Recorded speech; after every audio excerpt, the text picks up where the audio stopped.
with that frequency, yeah, it was wrong. The plan was like, yo, let's just fucking, let's just do this. Let's just get our pay and let's just dip. That was the whole plan. And let's just figure it out afterwards, right? But during the process of it, and again, I'm not holding anyone accountable for what had happened to me. It was a choice of my own. It was because I decided that I wanted to care for these people, and it's because I decided I wanted to go out of my way to do it for these people. We did not have a strong enough system to support me as an artist, and that's something that I don't think anyone would have realized at that point. But it was too late by then. It was fucking too late. I still remember, like, it started getting worse. This fucking bubble and this fury and this spite that I had buried a long time ago, I couldn't let it. It just kept growing and growing and growing and growing and growing. And then occasionally it would just blow up here and blow up there. And, John would be there to, like, simmer me down. And for whatever reason, John would be the one to get the backhand of that. So, fast forward, I got to a point where in Brazil, my manic state could no longer handle it. My meds weren't the exact medicines that was working. And during that whole period of time, I thought, fuck, if I don't do another show, I'm going to die. I really am. I'm just going to end it. Because for me now, life has become completely meaningless. It's just, like, I needed somewhere to hold on to. I needed people to hold on to. I just needed to believe in something and believe in myself again. And I thought that healing was doing its part for 8 years, 9 to say the least. For almost a decade, I thought I was healing, and the very thing that I thought I was healing from turned around and stabbed me right in the heart. And I take full accountability, And with that guilt came depression, and I just thought, fuck, this is it. One of these cities is going to be the tripwire. It's just a matter of time. And Brazil was where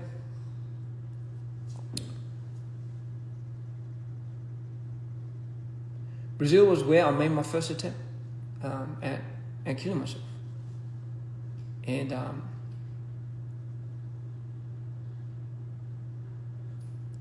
by the grace of God,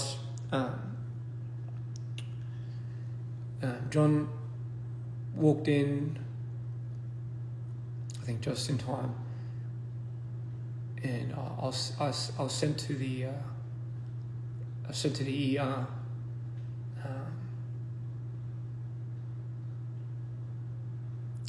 You guys gotta understand the reason why John goes at people on Twitter, on X, sorry, the way he does when somebody says something from me is because he was the only person that was there to see what I was going through. The only dude that fucking went traumatic, got the traumatic end of it, and still stuck through. None of the other boys, none of the other fellas were there to see that. And again, that's not to say it's on you. It's not to say that everyone was a victim. Everyone was going through it. How can I see somebody that's fucking going through it, and how can I show them that I'm bleeding? But at the same time, my mind, you got to understand, this is why context is important. This is where I was coming from. I thought this is the end, and it just happened. I was like, fuck, can't take it anymore. I was like, fuck, here you go. Is this what you wanted? And then, yeah, Brazil would be the first attempt. And I'll come close to it. Still wouldn't give a shit. And, because honestly, like, there's nothing more to lose in life, really. And I thought about my mum, even caught a few of my parents, some of my friends. But when you're that fucking gone, you just, and you black out. I can't control my fucking manic state. I can't control I can't control my other states. I just can't fucking do it. And I know this is why it gets so fucking tricky with the whole DRD thing. But guess what? Fucking went to the hospital, stitched me up really good. Lost a lot of blood, but you know, was a bit sick, couldn't walk properly. They told me that I needed to recover, but we had our show the next day. And nobody knew about this. Nobody knew about this except Jeff, Rami at the time, thank God she was there, and John, and our security guard, our bodyguard. I told everyone, nobody has to know. Nobody needs to know this. Because everyone's fucked up in their own minds. Like, what the fuck would this do? So, I mean, I'm sure our fans noticed it back then. It's not like it was it's not like I could hide it. But I did. You know, and I'm sure at a certain point in time, my team started seeing that.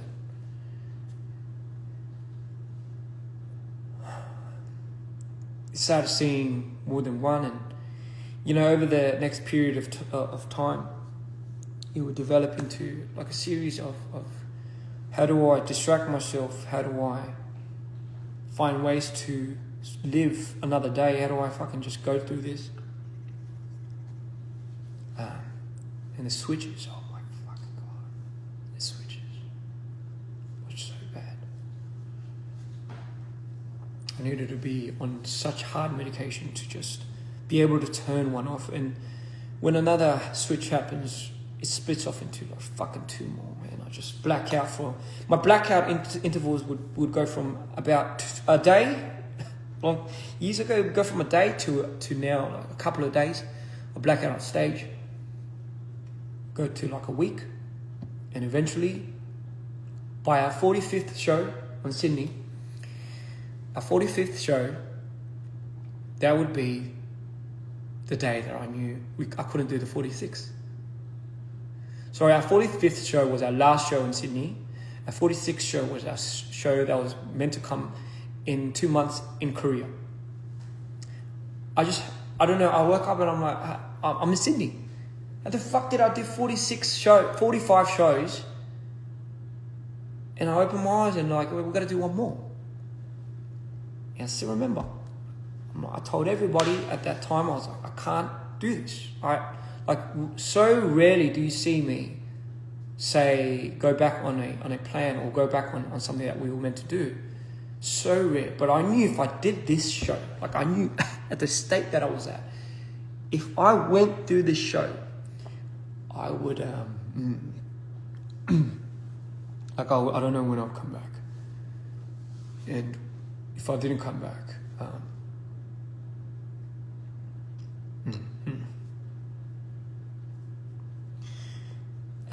it would, like, I've never been more terrified in my life. Yeah. Never in my life have I been more terrified about opening my eyes and not realizing what I had done or who I was with or where I was at or what had just happened. And here's the thing, when you get to that state and you look around and you see the people's faces, and the reason why the reason why people couldn't really take it was because, the first thing they said to me was like, you're going to put these people in debt. Like that was the answer back. And I know, listen, they had no idea the exact state that I was going through. It was a request, but at the same time, like if I had just not done that show, obviously it would have put all these people in debt. Like not just the promoting side, just a lot of the workers. So you know what? Just hearing that, what do you think I'd say? I'm like, oh, fuck it, man. Like you did it up to this point. You did it up to here. Why not? Just fucking, who cares? It's not about you anyway. Just fucking go for it. And I did it. I went on stage and I blacked out. I blacked out for what? How much was it? A month. Exactly a month. And the saddest part is I woke up in Korea. I woke up in Korea. I woke up in the hospital, getting fucking stitched up again. And then I was like, man, what happened? What the fuck happened? I was doing a show in Sydney. And then, you understand, our support system, like Rami at that time was on deck. She's filming all of this. And the reason why we record all of this is not just for me, but for us to understand what is happening with me. It's like a log where I can't. There's only a certain amount of time when you get to a point where you ask somebody and they won't tell you. So you get all these trust issues from people not really telling you exactly what you did and what happened. And a month is a fucking long time for you to black out. So I was like, please, with all due respect, I deserve to know what had happened or what the fuck's going on. And then we went down our list. And, you know, like in Sydney, after that happened, that's when my high school mate, my best mate from school, Ronald, appeared. And he just came for the show. Like, bro, the dude just came for, like, to support me, as he always does. He didn't know what the fuck was going on. Special Dpr, he just saw me switching, and he was like, "This guy needs help. This guy's in trouble." I've known this guy since high school, and you know he's been the same ever since. So I was desperate. I was so desperate. You don't fucking understand. I was desperate. I just needed anyone by my side. But I didn't have the audacity to even begin to ask Tarbin or even, you know what, Cream stayed around for a bit. Cream was like, you know what, like he tried, but it's not on anybody. Like anybody in our situation at that time was going for it. They're fucking ruffled up. But I was like, you know, fuck, I'm gonna send it. So in Sydney, apparently, looking up all the shit that was shot, and I made a few more attempts. Ronald saved me. My other friends saved me. You know, while all of this was happening, Jeff was keeping monitor of all of this. So he was sending all these people to help me out. He was orchestrating a lot of these things to pull me out of these moments. No one else was there. No one else was fucking there to see what was fucking going on and being rattled. You know, nothing. Even I wasn't there, so. So, you know, just fast forward, Korea, woke up. Oh, what's going on now? Oh, no, you know, this happened in the hospital, this happened here. Like, my first, and you were like, man, in your psychosis, you were like, yeah, you said you needed a team. That was the first thing you kept calling it out, you need a team. So I was like, man, maybe I do care, maybe I do want to survive. And we had another show to do. We had to reinvent the whole fucking thing. And apparently you're like, yeah, you're halfway doing it. You're halfway done it. I'm like, so in my psychosis, in my manic state, I designed half of the show already, and all I had to do was end it. But I know everyone was think about it, man, 45 shows at that state, fucking do your head in. But I was like, man, what would it mean if we didn't do this? And we're just proving that to the world that we could do this. We can't do this without Spot. Like, are you just proving that, guys? Because everyone wanted to pull the plug because they saw the state I was in, and I'm like, what? Now you guys want to pull the plug? Like now you guys want to fucking? So now we were talking about it, and it just something switched in me, something clicked, and I was so pissed off, and I was like, you know what? All right, I get it. But we have to do this show for my sake. Because for me, my deal was, if this show doesn't prove to me that what we do is worth anything here, like at least what I think personally, what we did, like doesn't come to any part of what we believed in, I'm just going to fucking, this is going to be it. Like I'm just fucking doing my head in. This is it. Like give me the affordability of actually just doing this with you guys, showing it to you guys, showing us that we don't need somebody like that, and we can orchestrate it simply by us. Let's show them that we can do that. Now I went full fucking tyrannical on these guys, and that was the first time I ever did that. Forced everybody to just do this show, you know. Because if it didn't, it meant I was gonna die. But I didn't want to fucking put that on anybody. But I just needed, I was just desperate, guys. I don't even know how to fucking say it. I just needed something. I needed someone. And I needed something that was real. Yeah, just something that was real. You know, our fans would obviously be devastated. But trust me when I say, you know, you guys were, for me anyway, the reason why I could try to hold it together with every single show I did. I didn't want to give you the impression that this was like, I'm crumbling or this was crumbling. I wanted to give you the impression of somebody that was like meeting you guys for the first time, hearing your stories, and fuck, those are the moments that brought me back.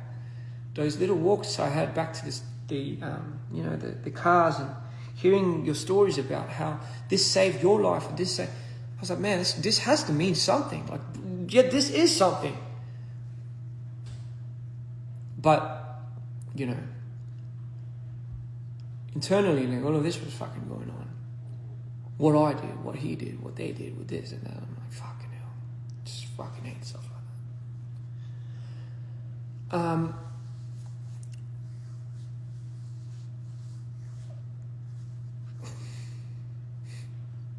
So I think a lot of people are missing the point.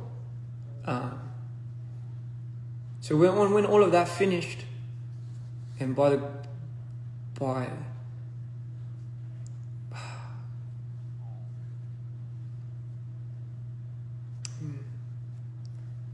thankfully it was a show that, you know, would save my life.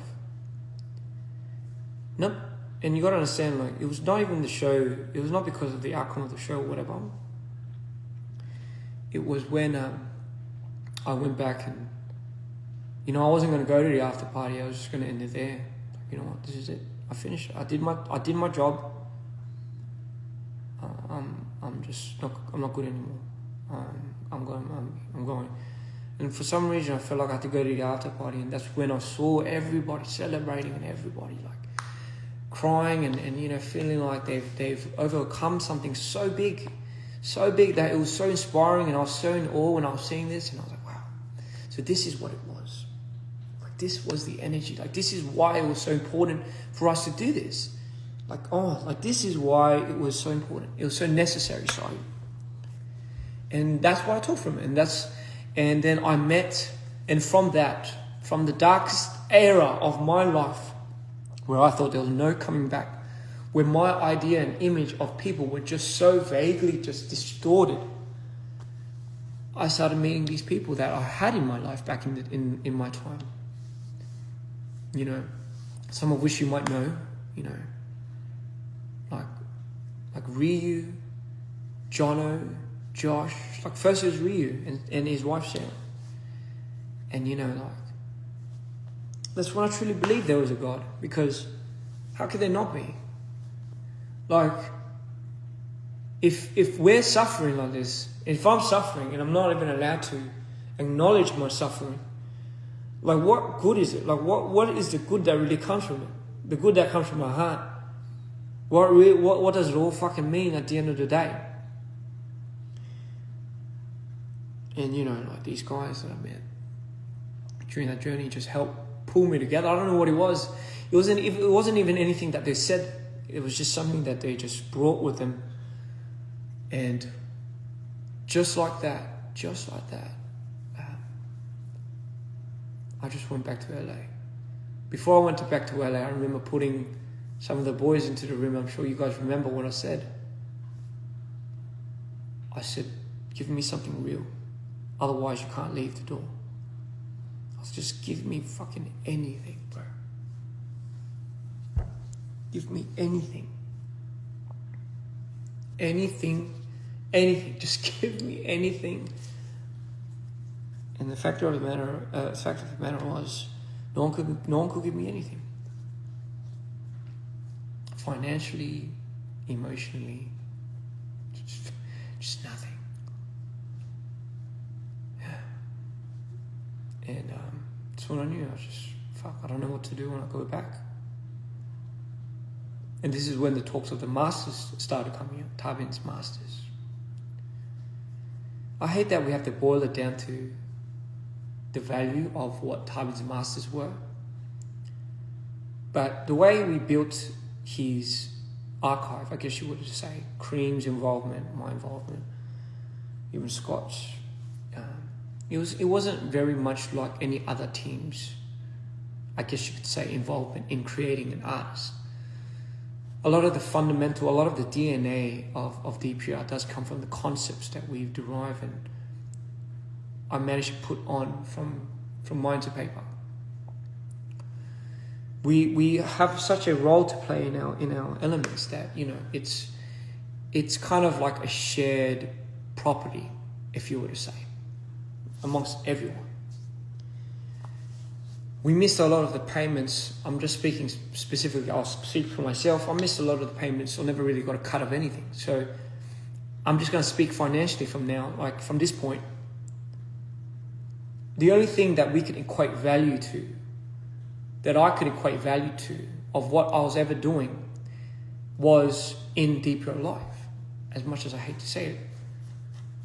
Not just me, Cream, Chunyong, but like when we heard that, you know, you were gonna go up, you got up and left for the best reasons for yourself, obviously, and you know we support that. Like it's not something that it's not like a difficult thing for us to grasp why you needed that for yourself.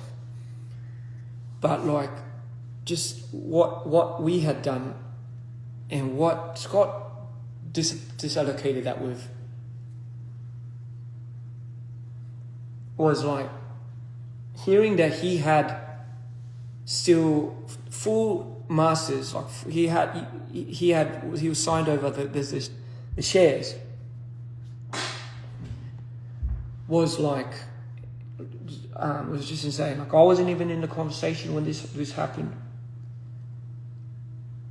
and you see what it does to me. Like you see where this fucking. It's not about me having anything now. This is the point that everyone's missing. I couldn't give a shit less. I really couldn't care less about his masters now. I really don't give a fuck. Just make sure we give it out to the people that deserve it here. And I'll say it on this live, but I don't even need to get a cut out of that. Let's just make sure we distribute it to at least Cream or even Junior. At least the people that did something. So then we know whatever we did, at least in the past, and whatever we decide to do in the future going forward, at least they have a part of something that they thought was real and it's just not completely destructed. Just that much, right? Yeah, just that much. When I heard what you did with the Masters Squad and who you gave it to,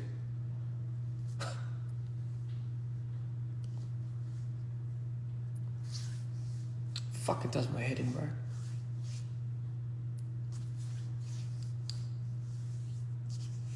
Number one, the fact that you had it, sorry.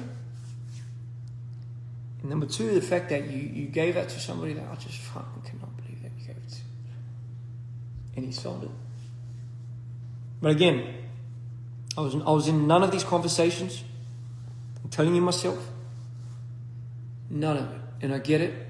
When people are jaded and fumed, I get it. But fucking hell. Just give me anything then, bro. But we can't. Because, you know, we can't. Because the money's all been used. We can't. Financially, I can't retire my mum yet. Which I can't. I just fucking can't. So you're telling me, like, I have to now start making money as an artist now? What if I didn't become an artist? So the mere thought of me not becoming an artist is now what played heavy. Holy fuck. We've all been fucked. Like, so the only way I've ever earned money was when I became an artist, to exploit myself while investing into myself, while investing to others, while creating a whole DNA brand of this, while doing this, while doing that, while doing this. But fuck your 10 years of doing what you did in the past. Fuck your salvation. You're not going to get paid for it. Just start all over again, bro. Start all over again with a new team. Just start all over again. Don't worry, we'll get you your trademark back. We'll get. The fuck does that even mean without you guys? What does any of that mean? What does any of this mean?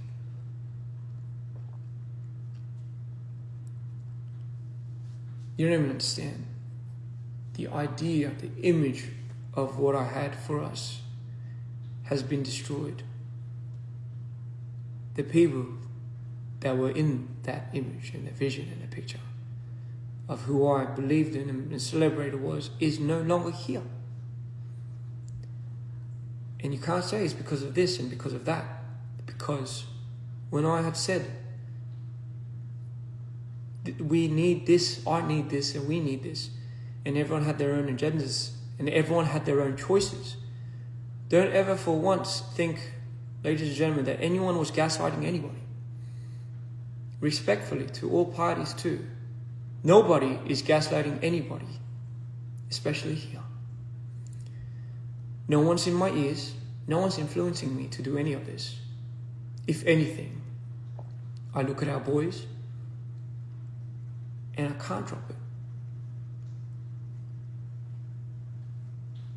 It's like I'm getting hit by like fire. I'm getting hit by like arrows. And people are all on these other side of the fences and they're saying, hey, fucking don't shoot arrows at this guy. Hey, make sure you're not, like everyone's just talking on my behalf and not even fucking even asking me like how I feel about this thing. Yeah, but it's for you, man. It's for you. It's for you. Like all my fucking life I've been hearing it. It's like for you, bro. It's for you. And every single time I hear that, like it's just like no one is here.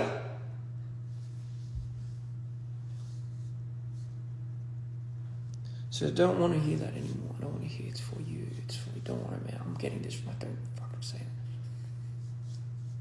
I'm not doubting anybody's intention and I'm not doubting anybody's will for things, but you have it all twisted.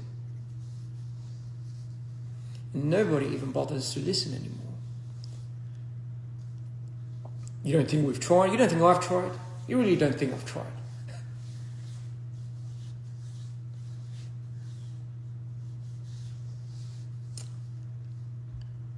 So fast forward. Okay, now we're here.